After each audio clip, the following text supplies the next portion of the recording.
반갑습니다. 거의 반철 가까이 이 서론이 길었고요. 오늘부터는 이제 본문에 들어갑니다. 이 제목이 대화엄 일승법계도. 이 제목은 바로 설잠 스님이 붙인 제목입니다. 원래 이 법성계의 제목은 그냥 일승법계도예요.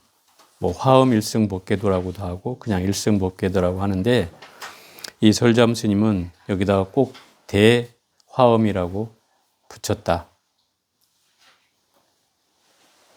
그 대화엄이라고 하는 말은 대자는 크다고 하는 뜻이지만, 여기에서 크다라고 하는 말은 그냥 상대적으로 큰 것이 아니고 절대적으로 큰 것입니다. 그 크기를 비교할 수 없는 절대적인 크기가 바로 대화엄의 의미죠.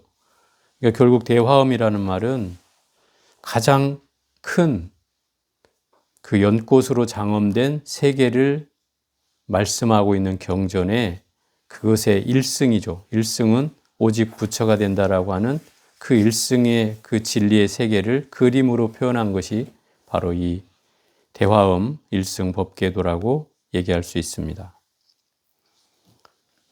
이 대화엄이라고 하는 말이 그런 말이고, 일반적으로 그냥은 뭐 화엄 일승 법계도 또는 그냥 일승 법계도라고 칭해지는 겁니다.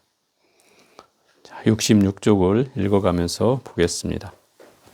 깨달음보다 더 나아간 한 길은 일천 성인도 전하지 못하니 이미 전하지 못하는 소식이라면 이러한 법계의 한 그림은 무엇으로부터 나오는 것인가? 이제 이 내용부터 우선 풀어보면, 이게 향상일로라고 하는 말이거든요. 향상일로. 아마 어디 선원이나 절에 가면 스님들 현판에 향상일로라고 써진 걸 아마 보신 분이 있을지 모르겠네요. 이 향상일로라는 말은 위를 향해서 가는 한 길이란 뜻이에요. 위를 향한다는 말은 뭐겠어요? 깨달음이나 뭐 지혜, 뭐 이런 것들이죠.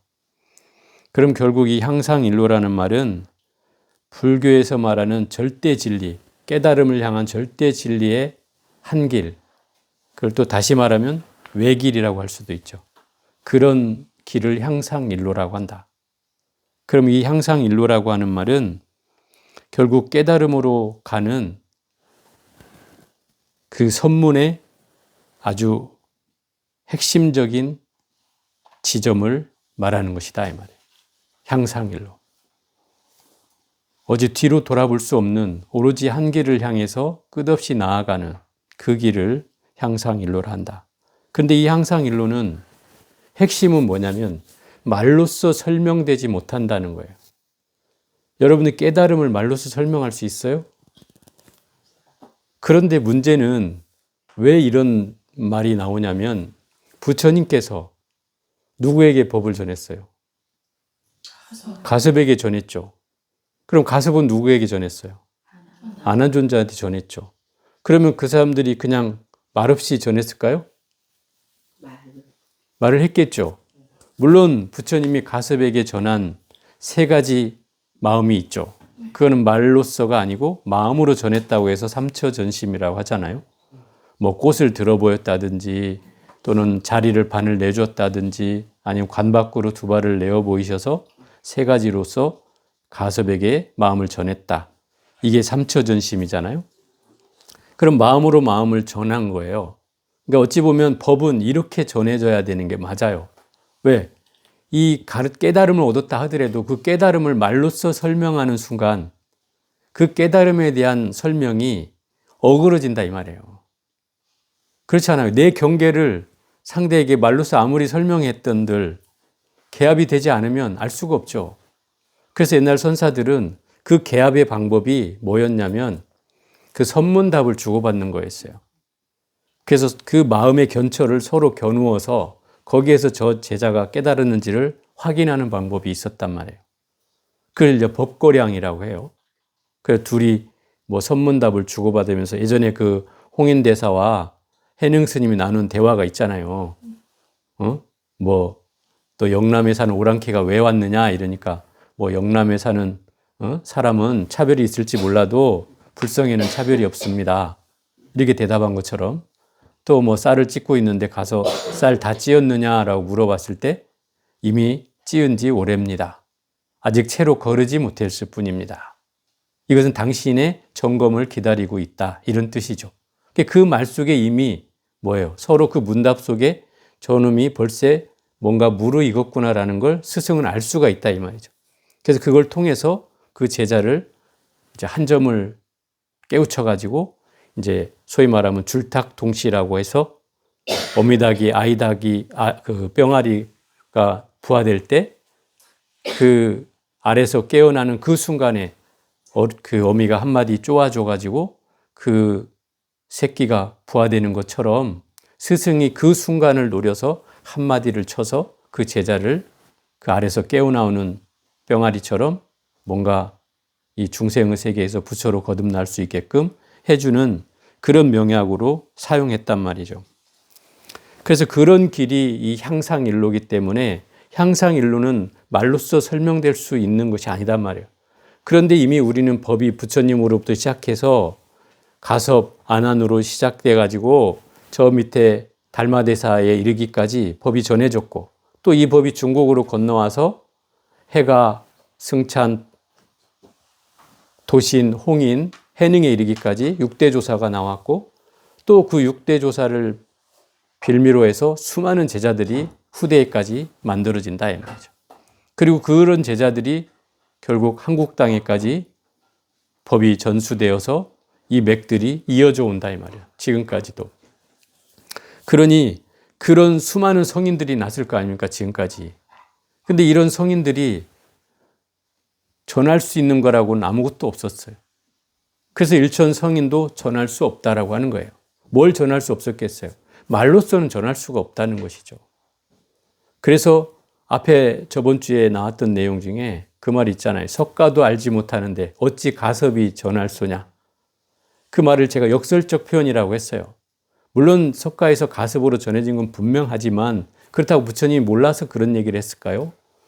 결국 그 표현은 말을 하는 순간 그 말에서 이미 개구즉착이라 진리에서 벗어난단 말이에요. 그렇기 때문에 그 말로서 벌어진 이 일은 결국 군더더기며 그냥 부질없는 얘기에 불과하다 이 말이에요. 쓸데없는 얘기다. 왜? 이건 말로서 설명될 수 있는 길이 아니기 때문에. 그래서 이걸 역설적으로 표현하고 있다는 얘기예요. 가령 종으로 횡으로 구불구불함과 글자의 점들이 얼룩덜룩한 것이 이 그림인가? 이 그림이 종으로 갔다가 횡으로 내려왔다. 뭐 막 이렇게 꾸불꾸불 가잖아요. 응? 점점으로 흩어져 가고 글자들이 얼룩덜룩한 것, 얼룩덜룩하다는 건 빨갛고 뭐 하얗고 검고 하니까 얼룩덜룩하다고 표현하는 건데 이게 그림이냐? 또 백지 한 폭에 검은 것을 설하고 누런 것을 설한 것이 이 그림이냐? 의상법사가 마음을 쓰고 생각을 움직여가며 자비심을 들이워서 중생들을 일으키게 함이 이 그림인가? 결국 법성계라는 걸 의상스님이 썼잖아요. 그럼 이게 자기를 위해서 썼겠어요? 결국 뭔가 다른 깨달음을 줄 수 있는 대상들을 위해서 썼을 거 아니에요? 뭐 그게 우리의 중생들이라고 하면 그게 자비심으로 일어나서 마음을 낸 거겠죠. 따져보면. 그러면 그게 자비심으로만 그걸 볼 수 있느냐? 이 말은 어떤 뜻이냐면 이 설잠스님이 한 말은 쓸데없는 일을 했다 이 말인 거예요. 왜? 군더더기 같이 진리는 그냥 없는 것으로 끝날 수 있고 이미 말없이 이게 전해줄 수가 있는 것인데 군더더기에 이 글을 남겨서 사람들에게 여러 가지 오해를 일으키기도 하고 억측을 불러오기도 하고 수많은 생각을 만들게 되니까 이게 마치 번뇌망상을 일으키는 그런 책으로서 혹시 그러지 않았는가라는 그런 얘기를 하고 있는 거다 이 말이에요. 그래서 군더더기며 부질없는 거와 같다라고 얘기하는 거예요. 가령 조짐이 아직 싹 트지 않고 그릇이 미처 형상을 이루지 않았을 적에 벌써 이 그림인가? 이미 이루어지지도 않았는데 아직도 깨달음이 이루지 못한 사람에게 결국 이 그림을 설명해 봐야 알겠는가? 이해하겠는가? 뭐 이런 뜻이죠. 그걸 잠자코 있다가 당신이 또 법문하는 거야. 뭐라 하냐면 낚싯바늘 들이운 뜻을 알아차리고 눈금의 표식을 오인하지 말라. 이 말은 무슨 얘기냐면 우리가 낚싯바늘을 바다에 던져놓거나 강에 던져놓은 이유가 뭐예요? 고기를 잡으려고 하는 거죠. 바로 여기서 말하는 그 고기가 제자를 말하는 거예요. 이 스승이 낚싯바늘을 들여놓고 뭔가 한 코를 던져놓고 기다린다 이 말이에요. 누구를 어떤 제자든 찾아와서 그 코가 꿰이는 제자를 만나면 그러면 뭐예요? 그 법을 전할 수 있는 캐가 되잖아요. 그런 경우로 우리가 법을 설했다는 거예요. 그러니 그것을 오인하지 말라. 다만 이 법은 그 제자를 양성하기 위해서 던지는 낚시와 같은 방편이다 이 말이에요. 낚싯바늘과 같은 방편이다. 그러니 이 말을 오해하지 마라. 그냥 들이웠을 뿐이다. 그런데 이것에 대해서 당신이 이제 그 낙처까지도 설명해 주고 있는 셈인 거죠. 자, 68쪽에 동토 의상의 저술. 동토라는 건 우리나라 땅을 말하고 의상은 신라시대의 스님의 저술이란 뜻이죠. 세존께서 7곳에서 9차례의 법회를 열어 돈기의 사람을 위하여 돈부를 설한 것이 벌써 잘못되었거늘 의상법사는 청정하고 평화로운 세계를 향하여 무엇 때문에 허공을 뚫고 그림자를 더듬어가며 좋고 나쁜 것도 알지 못하면서 이와 같은 부질없는 이야기를 설하는가. 여기까지만 우선 해보면 세존께서 7곳에서 7곳이라는 건 장소를 말하고 9차례의 설법이라는 건 횟수를 9차례 했다는 뜻이에요.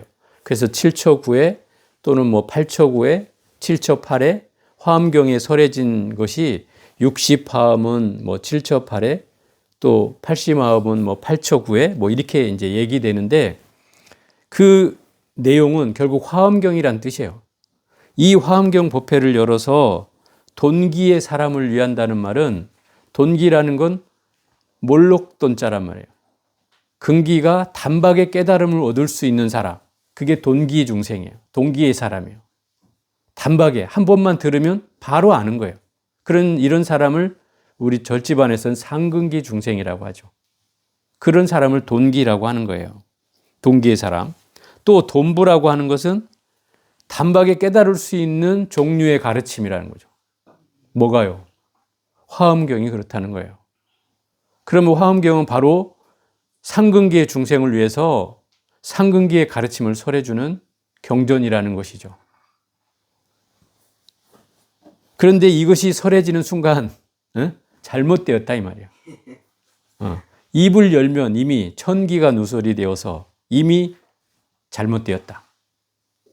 또 사실 아까 말한 대로 향상일로나 깨달음이라는 것을 이 말로써 풀어놓는다는 것은 결국 맹점을 갖게 되어 있어요. 왜? 그걸 온전하게 드러낼 수가 없기 때문에 그렇죠. 깨달음이라는 건 어떻게 말로 설명해요? 어떻게 언어로 설명해요? 말이 안 되죠. 그러니까 결국 이런 맹점이 있기 때문에 그래서 설한 것 자체가 이미 잘못이다라고 하는 거예요. 역설적 표현이죠. 이것도. 의상법사는 청정하고 평화로운 세계를 향하여 무엇 때문에 허공을 뚫고 그림자를 더듬어가며 좋고 나쁜 것도 알지 못하면서 이와 같은 부질없는 이야기를 설하는가. 결국 진리의 세계를 설명하는데 결국 애써서 결국 이 법성원용 무의상을 뭔가 법성계를 적었을 거 아니에요. 나름대로 그림을 그리고 그러면 막 뭐 화살표를 만들고 뭐 빨간색을 칠하고 또 자로 재가지고 막 했을 거 아니에요. 그냥 궁상을 떨었다 이 말이죠. 그러면서 좋은 거 나쁜 거 찾아가면서 막 이렇게 한 것이 결국 부질없는 이 얘기를 만든 거 아니냐 이 말인 거죠. 왜? 그것 때문에 또 쓸데없는 망상을 일으키고 야 법성계가 좋니 많이 또 후학들이 이렇게 앉아서 여러분들도 법성계에 대해서 배우고 있어서 좋기는 하지만 문제는 그거로 인해서 또 번뇌를 만들고 있지는 않은가. 이런 걸 이제 지적하고 있는 거예요. 역설적 표현이에요, 이것도. 여기에 이르러서는 글자 한자를 가져다 붙인다는 것이 멀쩡한 생살에 긁어서 상처를 내며 한 글자를 뺀다는 것은 눈 안에 가루를 묻히는 것이니 가장 청정한 법계와는 어쨌거나 아무 관계가 없는 일이다. 참 재밌는 표현이에요. 어? 글자를 덧붙인다는 말은 이제 첨삭에서 첨을 한다는 거죠. 첨가를 한다는 말은 결국 생살에 상처를 내는 일이다 말이에요. 그게 무슨 얘기예요? 쓸데없는 일이라는 거죠. 생살에 상처 내는 일이 부질없는 일 아니에요. 그죠? 부질없는 일이죠. 또 그걸 글자를 뺀다는 것, 삭제를 한다는 것은 결국 금가루에 눈에 금가루가 들어가는 격이다 이 말이에요. 금가루가 아무리 귀중하고 좋아도 요새 금값 비싸졌잖아요. 아무리 좋아도 금가루가 눈에 들어간다면야 그게 좋을 수가 없잖아요. 눈만 괴로울 뿐이죠. 그러니 이것도 또한 글자가 덧붙여지든 빼지든 잘못된 일이라는 거죠. 더 이걸 쉽게 표현하자면 군더더기를 더 만들었다. 쓸데없는 일을 더 만들었다. 이런 얘기죠. 이것도 역설적인 표현이에요. 왜 그래야만 하는가? 이게 선사의 입장에서 얘기하는 거다 이 말이야. 선사는 왜 이렇게 얘기를 하겠어요? 선사의 도리는 말이 없어야 되는 거다 말이에요. 마음에서 마음으로 전해지는 게 선사의 도리예요. 그러니까 선사는 법문을 할 때도 어떻게 해요? 주장자를 치거나 손을 들거나 삥 한 바퀴를 돌거나 아니면 악 소리를 지르거나 아니면 주장자를 들어 보이거나 이런 경계로 나타낸단 말이에요. 왜요? 말로써 설명하는 순간 잘못되니까 그 말 없는 도리로 설명하는 거단 말이에요. 그래서 행동으로 보여주는 거예요. 그게 말 없는 도리다 이 말이에요. 그래야 알아먹게도 된다 이 말이죠. 만약에 그걸 못 알아챈다면 할 수 없이 또 주장자를 치고 못 알아먹으니 내가 또 한마디 하겠다 이러면서 또 방편으로 설을 하기도 한다 이 말이죠. 그런 것들이 지금 이게 이 설잠 스님은 선사의 경계로 이걸 보니 부질없는 일을 만들었다고 얘기하는 것이다 이 말이에요. 부처님께서 이 최상의 근기를 가진 사람, 돈기 중생, 돈기의 사람 또는 대신 범부라고도 해요. 큰 마음을 가진 범부 중생. 그런 사람이 바로 깨달음을 얻을 수 있는 사람인데 이런 사람들의 얘기까지도 다 부질없이 만들어 놓았다라고 얘기하고 있다는 거예요. 그러니 이것을 청정한 법계 진리의 세계라고 얘기할 수 있냐 이 말인 거죠. 자, 70쪽에 한번 볼게요. 비록 그러나 법은 본래 없는 법을 삼되 없는 법이란 법도 또한 법이니 이제 없는 법을 부춰갈 적에 이런 법과 저런 법이 언제 법인 적이 있었으랴. 이 말은 정말 어려운 말입니다. 법이라는 걸 우선 좀 설명해 볼게요. 물론 좀 나중에도 나오지만 법성 원용 모의상 할 때 이 법이라는 말은 내 눈앞에 펼쳐진 모든 세계를 말해요. 내 눈으로 보여지고 귀로 들리고 코로 냄새 맡아지고 혀로 맛을 볼 수 있고 몸으로 감촉이 되고 생각으로 분별이 되는 모든 대상, 그 대상이 법이에요. 근데 이 법은 실제로는 없는 법이에요. 왜 그래요? 다 허상이니까 그런 거다. 실제로 영원불멸한 존재가 아니잖아요. 그죠? 내 앞에 펼쳐진 세계는 영원불멸한 건 없어요. 예를 들어서 사람의 존재의 수명은 100년을 넘지 못하니까 1000년 만년도 가지도 못하고 또 저 우주법계에 있는 생명체나 우주법계의 내용은 물론 광년이라는 말을 써서 되게 우리보다 억수로 영원불멸할 것 같지만 그것도 결국 시간 제한이 있다는 뜻이죠. 그럼 결국 영원불멸한 건 아무것도 없다는 거예요. 그러니까 법이란 건 본래 없는 것을 가리켜서 법이라고 한다 이 말이에요.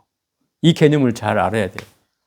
법은 부처님께서 말씀하신 법은 여러 가지 의미가 있는데 첫 번째 진리라는 뜻도 있고 두 번째 현상이라는 뜻도 있고 세 번째 존재라는 뜻도 있다. 그럼 내 눈앞에 펼쳐진 모든 존재와 현상 이것이 다 법인데 그 법이라는 존재는 영원불변하지 않기 때문에 법이지만 법이 아닌 것이 된다 이 말인 거죠.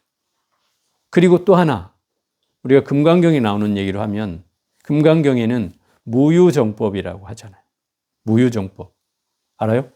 그 무유정법은 뭐예요? 어떤 법도 정해진 게 없다. 그죠? 이게 금강경에서 하고 있느냐 말이야. 정해진 법이 없다는 건 뭐예요? 법이라는 것을 불교는 수없이 얘기하지만 어떤 틀이 있는 걸 얘기하는 게 아니다 이 말이에요. 그 틀로부터 벗어나는 게 불교다 이 말이죠. 응? 법이라는 게 있지만 그 법에 국집하지 않는다 이 말이에요. 그래서 법이 있어도 법을 떠나 있고 또 법을 떠나 있다 해도 그걸 법이라 하고 이렇게 얘기한단 말이에요. 왜? 중생들한테 그거를 설명하려고 하니까 법이라는 것을 없다고만 얘기하면 설명하기가 곤란하니 그러한 현상 모두를 가리켜서 법이라고 한다. 이렇게 설명하고 있는 거예요. 그러니 그 법이 정해진 법이 아니기 때문에 여기서 말하는 말로 법이란 본래 없는 것을 법이라고 한다. 이 말이에요. 본래 없는 것. 그걸 잘 이해해야 돼요. 이걸 잘 이해해야 법성운용 무의상의 첫 글자를 이해하는 것이 되는 거예요. 이 첫 글자가 이해 안 되면 이 법생계는 백날 해야 소용없어요. 그렇잖아요. 법이란 게 대체 뭐지? 불교는 이 법이란 글자를 너무 많이 사용한단 말이에요. 때로는 진리라는 뜻으로, 때로는 현상이라는 뜻으로, 때로는 존재라는 뜻으로 쓴다 이 말이에요.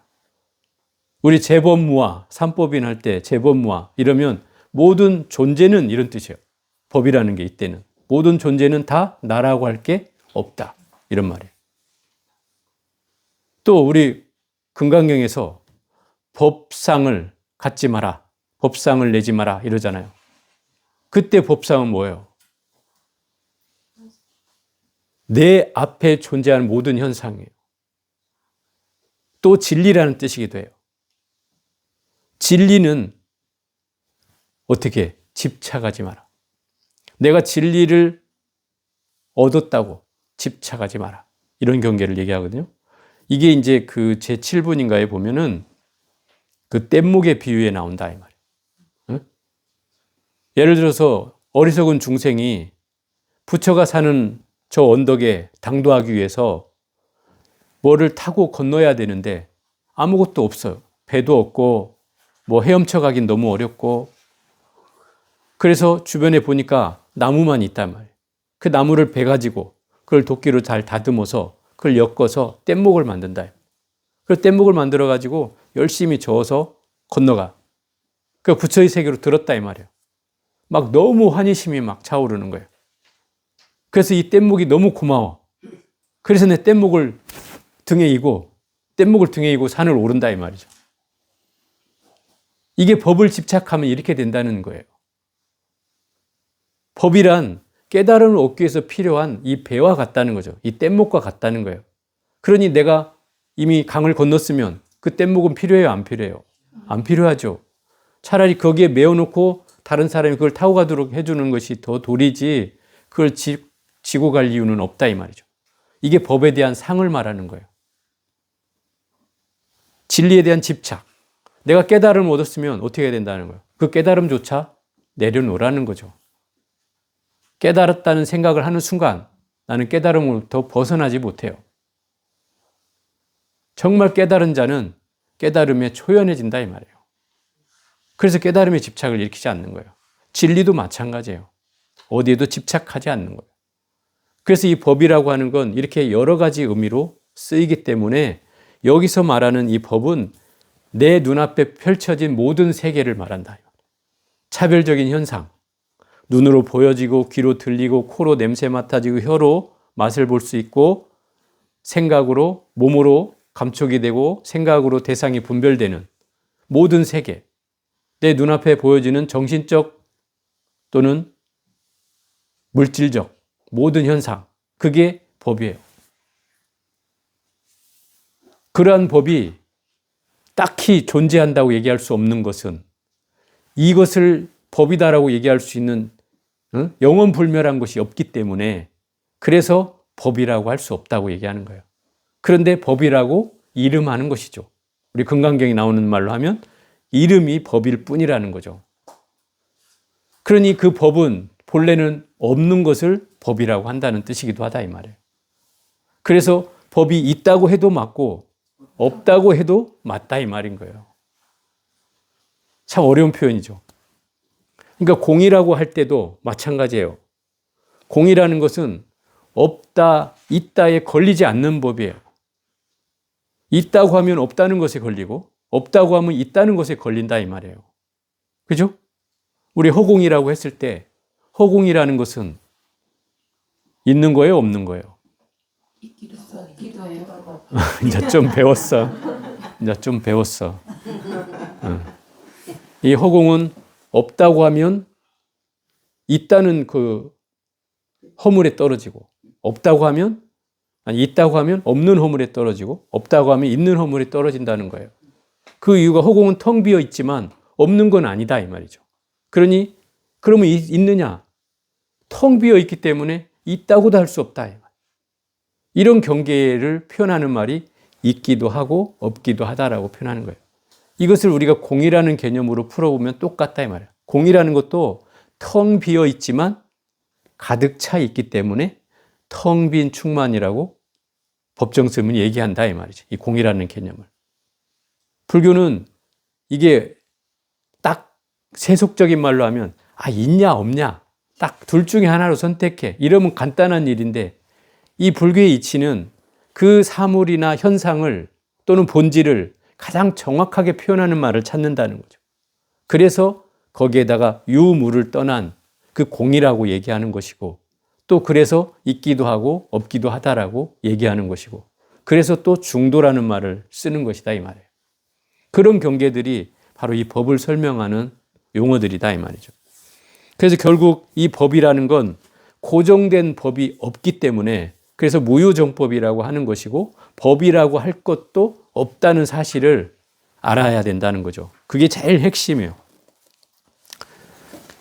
자, 71조.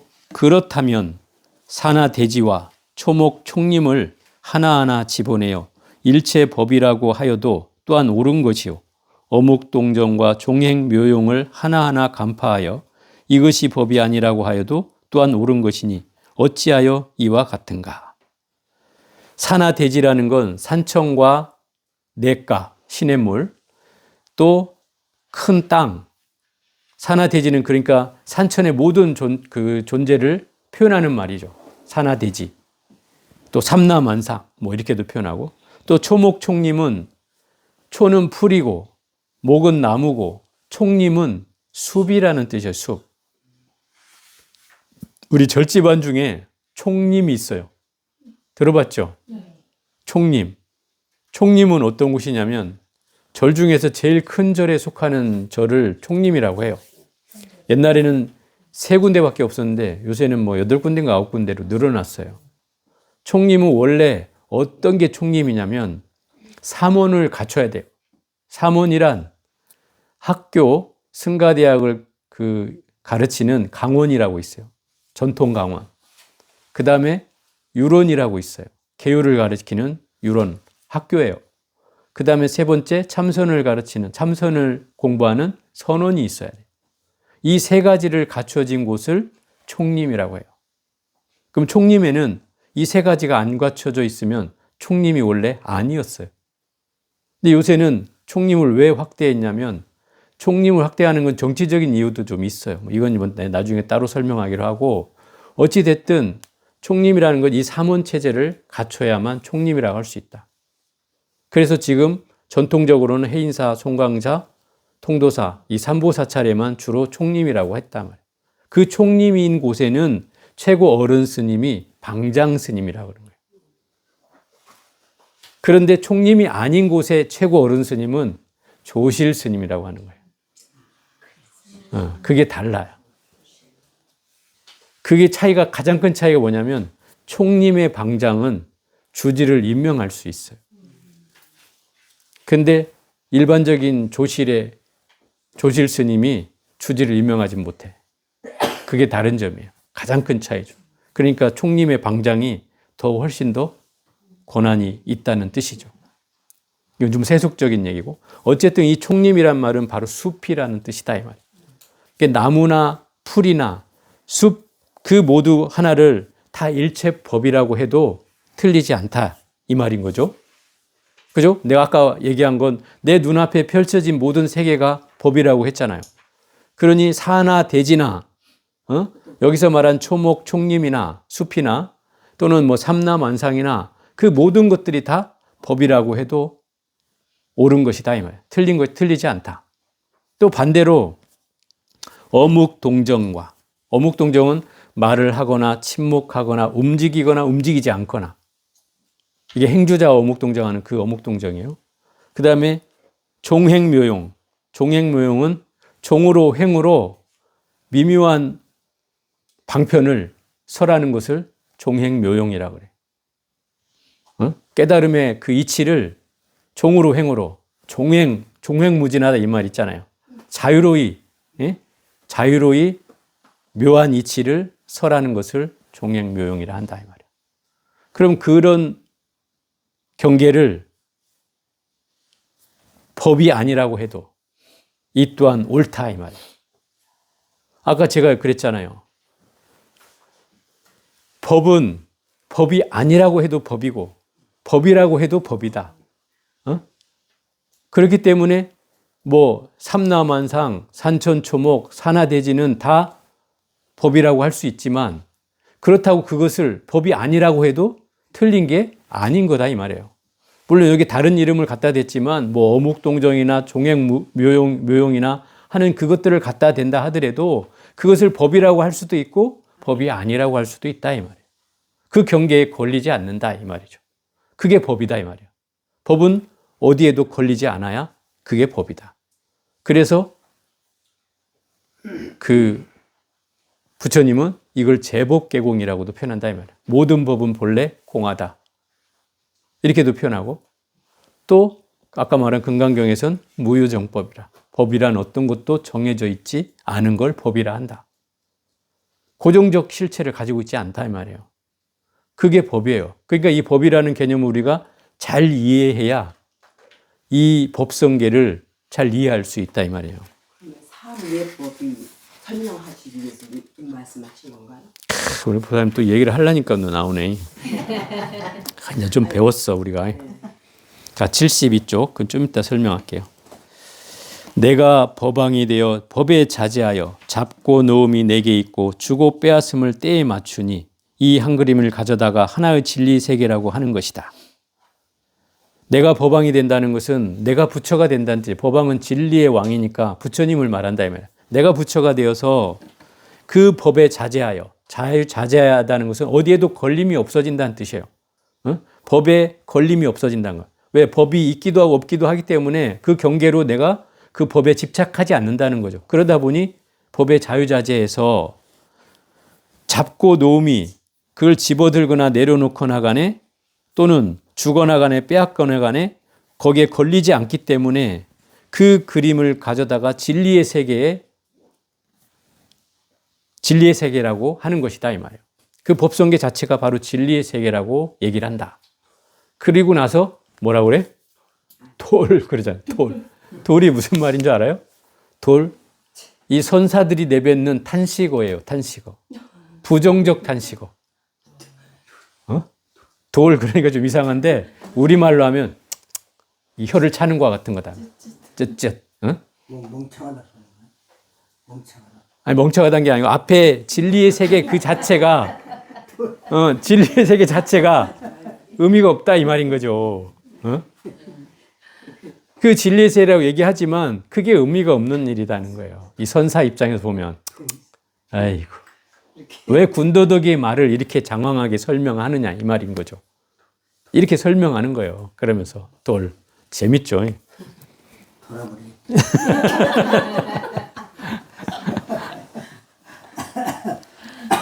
이게 이제 선사들이 법문을 하고 나서 자기 법문한 내용까지도 돌해버린다 이 말이에요. 그럼 자기 법문 내용을 뭐요? 싹 부정하는 말이 돼버린다 이 말이에요. 근데 거기에는 무슨 말이에요? 이게?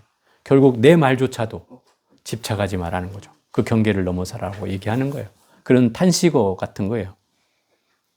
자, 이번 본문을 좀 들어가 보겠습니다. 법성원용 무이상. 이게 법성계의 첫 번째고요. 여기서 법성이라고 하는 말은 두 가지로 풀이가 됩니다. 법의 성품이란 뜻이 있고 법과 성품이란 뜻이 있다. 근데 이설잠 스님은 두 번째로 법과 성품이라고 설명하고 있다.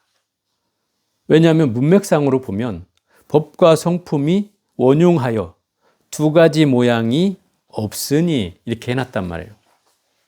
그러니까 두 가지 모양이라는 것이 있었다는 뜻이잖아요. 네. 그러니까 당연히 법과 성품이라는 두 가지 것을 그게 없는 법이라는 것을 설명하기 위해서 법의 성품이라고 하는 말보다는 법과 성품이라고 했을 때 훨씬 문맥상으로 맞는다 이 말이죠.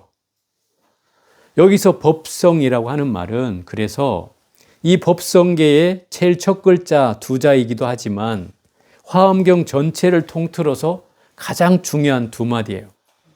이것을 이해하면 법성계를 이해한 것이고 화엄경을 이해한 것이 된다 이 말이에요. 그래서 제가 법이라는 말을 아까 장황하게 설명한 이유예요. 이 법이라는 건 내 눈앞에서 펼쳐진 모든 세계예요. 눈으로 인식되고 귀로 들리고 코로 냄새 맡아지고 혀로 맛을 보고 몸으로 감촉이 되고 생각으로 모든 대상이 분별되는 그 모든 세계. 그게 법이에요. 그러면 성은 뭐냐? 그 눈으로 보고 귀로 듣고 코로 냄새 맡고 혀로 맛보고 몸으로 감촉하고 생각으로 분별하는 그 주체, 그 당체가 바로 성이야. 그 근본이. 그러면 법과 성품은 다른 거예요? 같은 거예요? 같은 데서 나오는 거죠. 네. 그러니 두 모습일 수 있어요? 아니죠. 그걸 설명하고 있는 거예요. 그러면 법과 성품이라는 것은 법이란 내 눈앞에 펼쳐진 세계이고 성품이란 그것을 보는 주체다 이 말이에요. 그러니 객관과 주관이 둘이 아닌 거죠. 그죠? 깨달음의 세계가 이렇다는 거예요. 깨달음의 세계도 법과 성품이 둘이 아닌 경계로 돌아가는 게 바로 그 깨달음이에요. 우리는 항상 구분이 돼 있잖아요. 밖에 보는 세계와 나의 마음의 세계가 구분되어져 있죠. 이 중생의 세계는 이게 구분지어진 세계고 부처의 세계, 깨달음의 세계는 이게 하나가 된 세계예요. 이걸 우리 그 원각경이나 유마경에서는 불이라고 하는 거예요. 불이. 둘이 없는 것, 둘이 아닌 것. 그게 바로 이 하나라는 뜻이에요. 법과 성품이 원흉에서 두 모습이 없으니 이런 말이거든요. 그럼 이 법과 성품이라는 건 우리가 아까 보살님 얘기했던 것처럼 이 법이라는 건 사법계를 말하는 거예요. 현상, 현상. 이사무해법계의 그 사법계에 해당한단 말이에요. 현상. 이게 법이에요. 그러면 이 성품은 이법계를 말하는 거죠. 이법계. 그럼 원흉하다는 것은 무해하다는 뜻이다 이 말이에요. 걸림이 없는 걸 말한다 이 말이에요. 서로 법과 성품이 둘이 차별이 있는 게 아니라 서로 대립되는 게 아니라 서로 원흉해서 서로 걸림이 없는 것이다 이 말이에요. 그렇기 때문에 두 가지 모습을 갖지 않는다라고 설명하는 거예요. 이걸 이사무해법계라고 하잖아요. 그죠? 네. 법과 성품이 걸림이 없어서 원흉해서 두 모습을 띠지 않으니 그것이 바로 법성원흉 무이상이다. 이게 이제 이사무해법계를 설명한 화엄의 핵심이라는 뜻이에요. 이게 이제 설명되고 있다는 것이죠. 그래서 73쪽 맨 밑에 보면 이런 말이 있죠. 법이란 곧 육군 문화프 삼라만상인 유정과 무정이요. 성이란 육군의 문 앞에서 끊임없이 수용하되 개교하고 모색할 수 없는 바의 소식이니라. 말은 좀 어렵게 해놨는데 제가 앞에 설명한 법이라는 건 눈으로 육군으로 안입이 설신이 눈, 귀, 코, 혀, 몸, 생각으로 분별하는 모든 대상 거기에 유정, 무정을 포함한 삼라만상의 모든 존재. 유정, 무정은 뭐예요? 유정은 생명이 있는 생명체, 존재, 그걸 유정이라 하고 무정은 생명이 없는 뭐 생명이라고 하면 좀 아닐 수는 있는데 정이라는 말은 뭔가 그런 에너지가 있느냐 없느냐 뭐 이런 차이인 것 같아요. 예를 들어서 무정물의 핵심은 뭐냐면 돌과 같은 거예요. 돌. 돌은 죽어 있어요, 살아 있어요.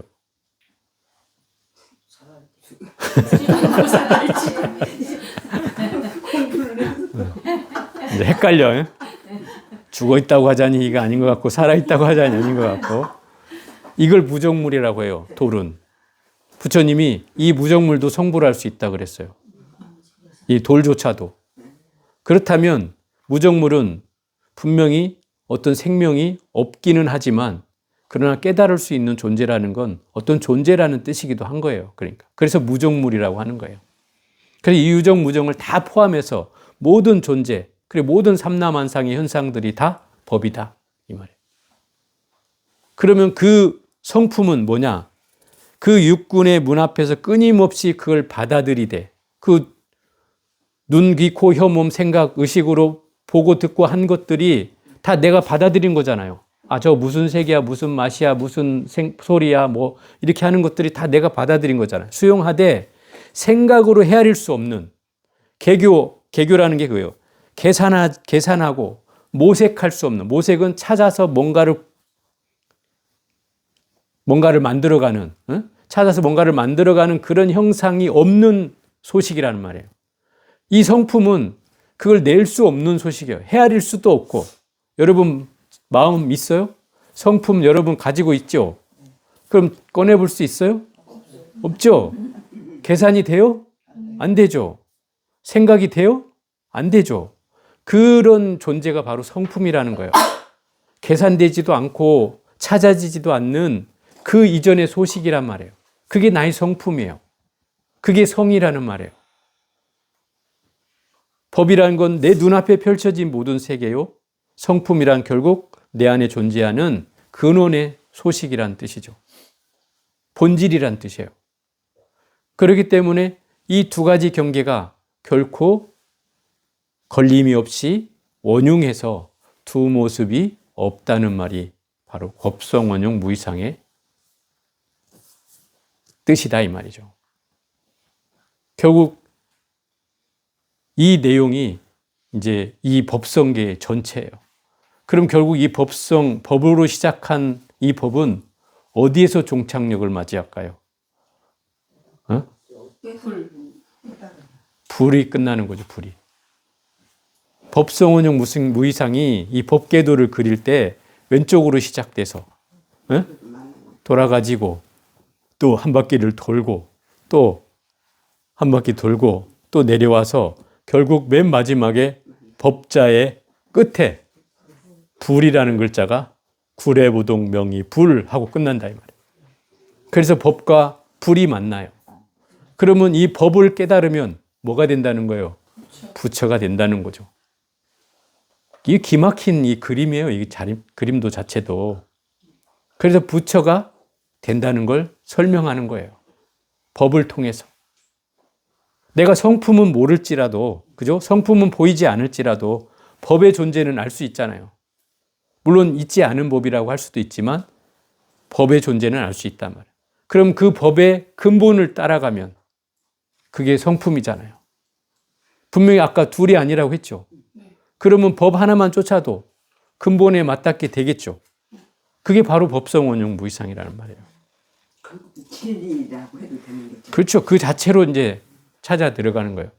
그러니 우리가 보여진 세계는 어찌 보면 현상이기도 하지만 또 반대로 얘기하면 진리이기도 하고 또 그 성품을 쫓는 내용이 되기 때문에 결국 그것을 무시할 수 없는 그것을 우리가 근원적으로 찾아가야 되는 그런 그림으로 설명한 이유가 그거다 이 말이에요.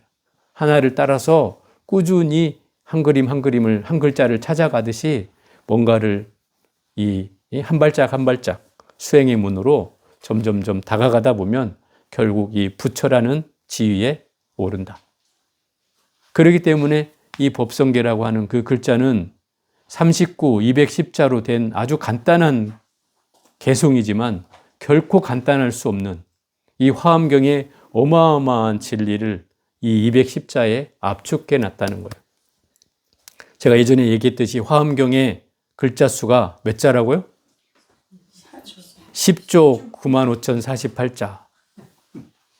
이런 글자를 210자로 압축해 놨다는 거예요.